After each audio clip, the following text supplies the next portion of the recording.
Assalamu alaikum to all my dear students.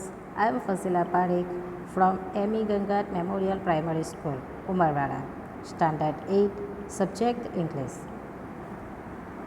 Chapter 4, Sun Tour.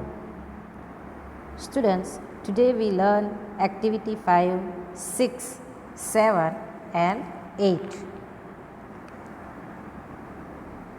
વિદ્યાર્થી મિત્રો, આપણે આગળના ભાગમાં એક્ટિવિટી 4 સુધી જોઈ ગયા છે.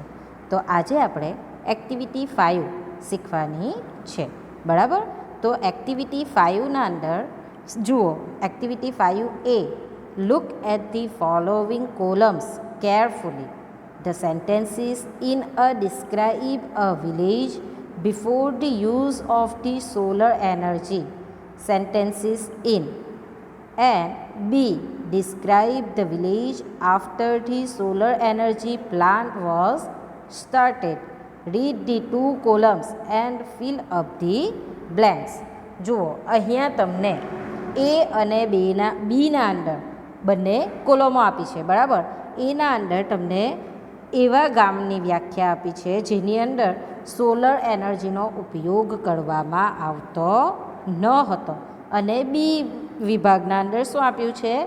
સોલર એનર્જી આવ્યા પછીનું ગામ, સોલર એનર્જી પ્લાન્ટ ગામની અંદર આવી ગયો, શરૂ થઈ ગયો, ત્યાર પછીનું ગામનું ડિસ્ક્રિપ્શન આપ્યું છે. તો આ જે ડિસ્ક્રિપ્શન આપ્યું છે તેમાં જે ખાલી જગ્યા છે તે કોણે પૂરવાની છે? આપણે પૂરવાની છે, બરાબર? તો જુઓ, પહેલું છે અહીંયા એના અંદર જુઓ, the village did not use solar energy. ગામમાં સોલર એનર્જીનો ઉપયોગ થતો નથી, બરાબર? હવે બીની અંદર શું છે? The people have started using solar energy, એટલે કે લોકોએ સોલર એનર્જીનો ઉપયોગ કરવાનું શરૂ કરી દીધું છે, બરાબર? તો બી, ધેર વોઝ નો ઇલેક્ટ્રિસિટી. જ્યારે સોલર એનર્જી ન હતી ત્યારે ત્યાં ઇલેક્ટ્રિસિટી ન હતી, બરાબર? તો બીની અંદર શું આવી શકે? આપણે શું લખી શકીએ? એવરી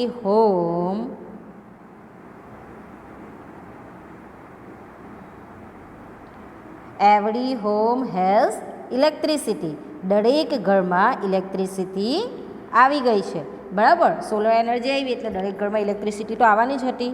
જુઓ, હવે અહીંયા ત્રીજાની અંદર એની અંદર ખાલી છે અને બી ભરેલું છે. તો શું છે બીની અંદર તે જુઓ, the houses have solar fans.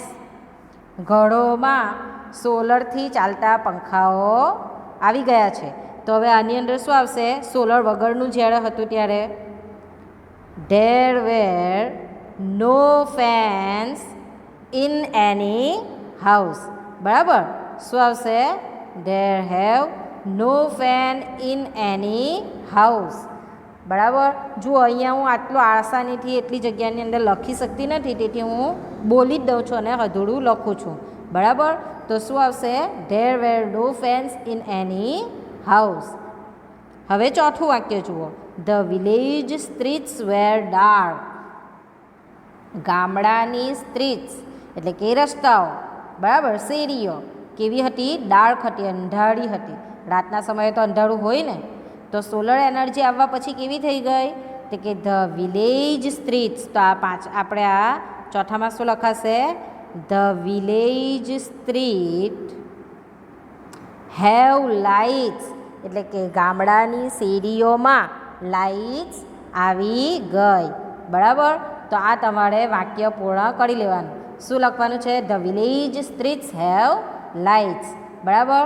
જુઓ, હવે પાંચમું વાક્ય જુઓ. અહીંયા પાંચમા વાક્યની અંદર ખાલી છે અને આ જગ્યાએ પાંચમું વાક્ય ભરેલું છે. તો શું છે?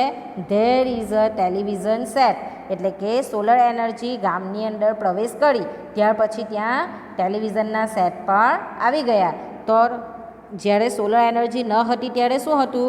તો કે ધેર વોઝ નો ટેલિવિઝન, બરાબર? No television. તો આપણે શું લખવાનું? There was no television sets, બરાબર? હવે છઠ્ઠું છે, શું છે? ખાલી જગ્યા છે અને બીના અંદર શું છે? People have started using solar cookers.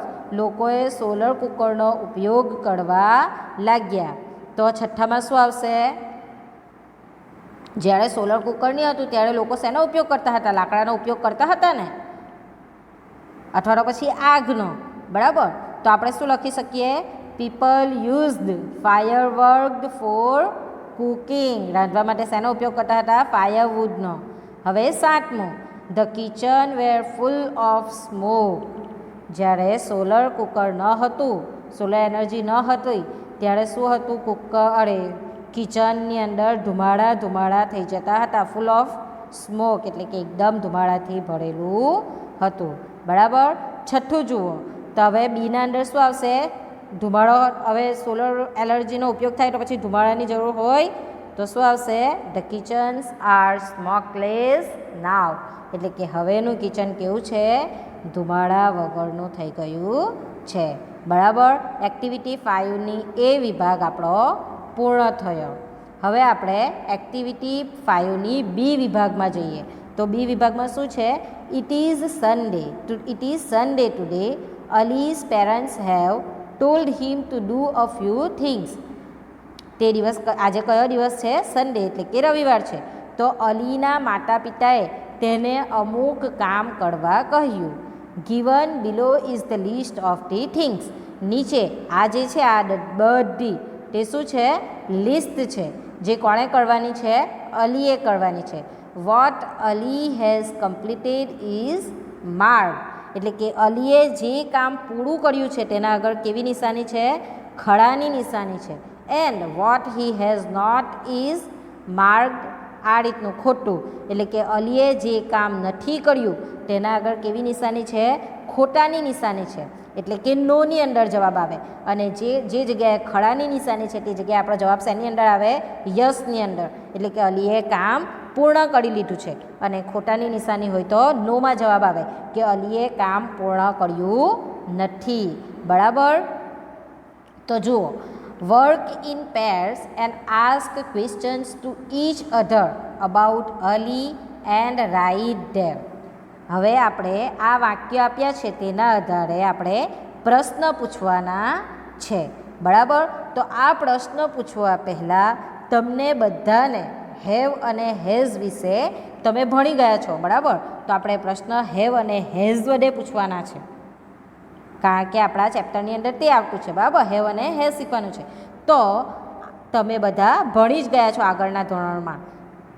તે છતાં પણ આપણે થોડું તેના વિશે જોઈ લઈએ.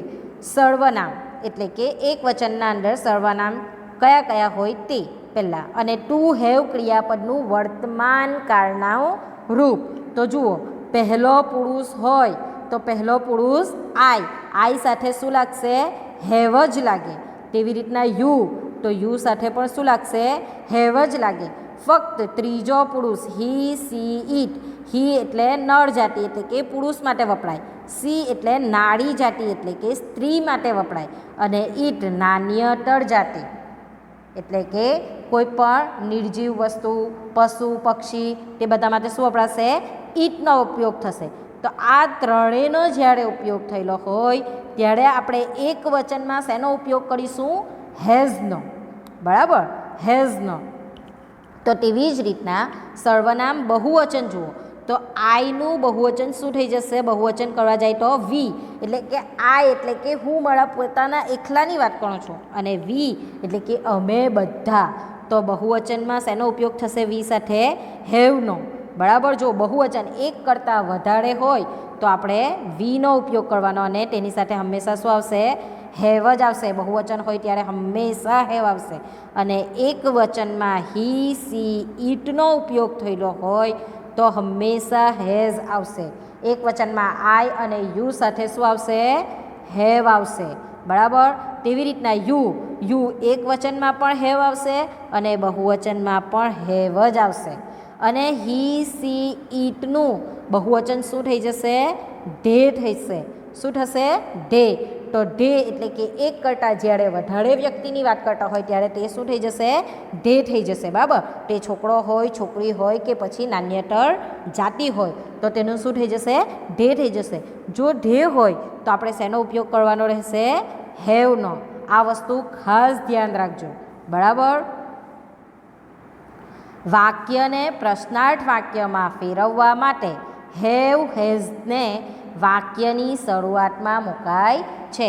આપણે આગળ જોયું ને કે જે આપણને આપ્યા છે તેને આપણે શેની અંદર ફેરવવાનું છે? હેવ હેઝથી આપણે પ્રશ્નાર્થ વાક્ય બનાવવાના છે. તો હંમેશા આ વસ્તુ યાદ રાખજો કે પ્રશ્નાર્થ વાક્યમાં ફેરવવા માટે હેવ હેઝને વાક્યની શરૂઆતમાં મૂકવામાં આવે છે. આ પ્રકારના વાક્યમાં તમારે આ પ્રકારના જે વાક્યો હોય હેવ અને હેઝથી જે વાક્ય પૂછાયા છે તેનો ઉત્તર તમારે શેની અંદર આપવાનો છે? યસ અને નોમાં. ખરાની નિશાન હોય તો યસમાં જવાબ આવશે અને ખોટાનું નિશાન હોય તો નોમાં જવાબ આવશે. બરાબર?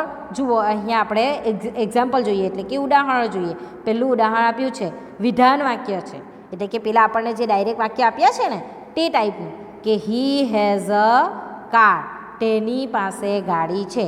આ કેવું વાક્ય છે? વિધાન વાક્ય છે. હવે આ વાક્યને આપણે પ્રશ્નાર્થ વાક્યમાં ફેરવવાનું છે. તો કઈ રીતે બનશે?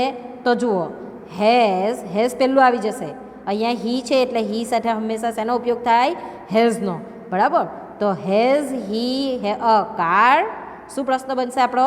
હેઝ હી અ કાર, તેની પાસે ગાડી છે. અગર આપણો જવાબ યસમાં હોય તો આપણે શું લખવાનું? Yes he has. હા, તેની પાસે છે. અને જો નથી હોતો તો આપણે શું લખવાનું? નો હી હેઝ નોટ અથવા તો પછી હી હેઝન્ટ. બરાબર? નકારમાં આ રીતે જવાબ અપાશે. સમજમાં આવી ગયું? જુઓ બીજું ઉદાહરણ જુઓ. We have books. આ વિધાન વાક્ય છે આપણે અને અહીંયા જુઓ વી છે એટલે શેનો ઉપયોગ થયેલો છે? હેવનો ઉપયોગ થયેલો છે. બરાબર? કારણ કે બહુવચનમાં હંમેશા હેવનો જ ઉપયોગ થાય. તો હવે આપણે આ વાક્યને પ્રશ્નાર્થ વાક્યમાં બનાવવાનું છે. તો કઈ રીતે બનશે? Have V books? અમારી પાસે બુક્સ છે. તો આપણે તેનો જવાબ શેમાં આપવાનો છે? યસમાં આપવાનો છે. ખરાનું વાક્ય આપેલું છે તો આપણો જવાબ યસમાં આવશે. તો શું લખાશે? Yes we have. હા, અમારી પાસે છે. નો વી હેવ નોટ અથવા તો પછી વી હેવન્ટ. ના, અમારી પાસે નથી. બરાબર? આ રીતે તમારે જવાબ આપવાના છે. ચાલો તો આપણે જોઈએ. અહીંયા તમારું પહેલું વાક્ય છે અરેન્જિંગ હિઝ બુક્સ. શું છે? Arranging his books. અહીંયા શું આપ્યું છે? ખોટાનું નિશાન આપેલું છે. આપેલું છે ને?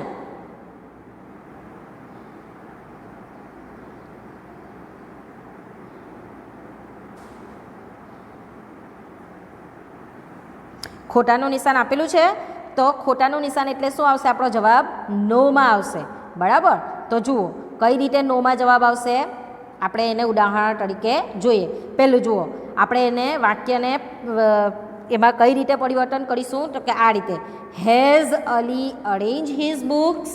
તો આપણો જવાબ શેની અંદર આવતો છે? નોમાં. નો હી હેઝ નોટ અથવા તો પછી શું લખાશે? નો હી હેઝન્ટ. બરાબર? જુઓ એવી જ રીતના હવે આપણે બીજું વાક્ય જોઈએ.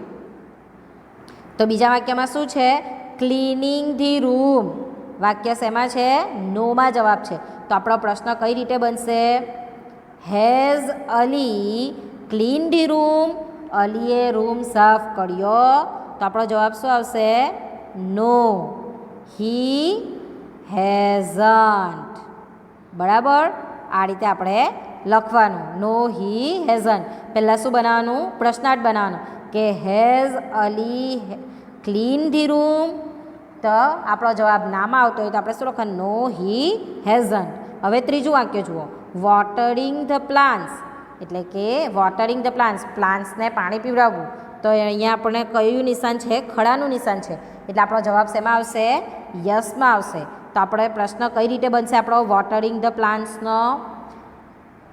અલી એક જ વ્યક્તિની વાત કરેલી છે એટલે બધા પ્રશ્નો આપણા હેઝથી જ બનવાના છે. તો શું બનશે? Has Ali watered the plant? અલીએ પ્લાન્ટ્સને પાણી આપ્યું? તો આપણો જવાબ શું લખાશે? Yes, he has. હા, તેણે પાણી આપ્યું. બરાબર. હવે ચોથું વાક્ય જુઓ. કટિંગ, ટ્રીમિંગ હિઝ નેલ્સ, એટલે કે કટિંગ હિઝ નેલ્સ, તેના નખ કાપવા. બરાબર. તો પ્રશ્ન કઈ રીતે બનશે? Has Ali cut his nails? અહીંયા શેની અંદર જવાબ છે? હે ખડામાં, એટલે આપણે યસમાં જવાબ આપવાનો છે. તો આપણે કઈ રીતે લખીશું? આ રીતે લખીશું, યસ હી હેઝ. બરાબર. પાંચમું વાક્ય છે ટેકિંગ અ બાથ. તો આપણે શું પ્રશ્ન પૂછીશું? હેઝ અલી ટેકન અ બાથ? ખોટાનું નિશાન છે, તો આપણે શું લખીશું? નો, હી હેઝ નોટ, અથવા તો પછી હી હેઝન્ટ. બરાબર. હવે બાકીના જે 4 વિધાન છે બાકી રહેલા, તે તમારે જાતે ઘરે કરવાના છે. બરાબર. વોશિંગ હિઝ સોક્સ, ખડાની અંદર જવાબ આવતો છે એટલે યસમાં આવશે. પોલિશિંગ પાપાઝ શૂઝ, યસમાં જવાબ છે. બોઇલિંગ મિલ્ક, યસમાં જવાબ છે. વોચિંગ ટીવી, નોમાં જવાબ છે. તો આ દરેકના પ્રશ્નાર્થ વાક્યમાં બનાવવાનું તમારે જાતે છે અને તેનો જવાબ યસ અને નોમાં લખવાનો છે. બરાબર. હા, તો વિદ્યાર્થી મિત્રો, આપણી એક્ટિવિટી 5 અહીંયા પૂરી થઈ છે. હવે આપણે આગળના ભાગમાં એક્ટિવિટી 6 જોઈશું. બરાબર. થેન્ક યુ વિદ્યાર્થી મિત્રો.